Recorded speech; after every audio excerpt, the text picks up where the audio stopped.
হাসপাতাল, ambulance service, কর্জ-এ-হাসানা এবং দরিদ্রদের পাশে দাঁড়ানোর মধ্য দিয়ে তারা মানুষের আস্থা অর্জন করেছে। উত্তরবঙ্গের মানুষ রাজনীতির চেয়ে পেটের ক্ষুধা এবং বিপদের বন্ধুকে বেশি গুরুত্ব দিয়েছে। সাধারণ কৃষিভিত্তিক সমাজ ব্যবস্থায় জামায়াতের সুশৃঙ্খল বাহিনী মানুষের দৈনন্দিন জীবনের সাথে মিশে যেতে পেরেছে। বিশেষ করে নতুন প্রজন্মের ভোটাররা, যারা আওয়ামী লীগ এবং বিএনপির দীর্ঘ বিবাদ দেখে ক্লান্ত, তারা জামায়াতের তরুণ নেতৃত্ব এবং আধুনিক প্রচারণায় আকৃষ্ট হয়ে তাদের টেস্ট করতে চেয়েছে।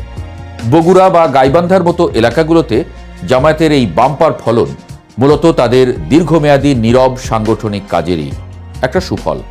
একইভাবে খুলনা, যশোর এবং সাতক্ষীরা অঞ্চলে জামায়াতের ভালো করার পেছনে কাজ করেছে ভিন্ন এক মনস্তত্ত্ব।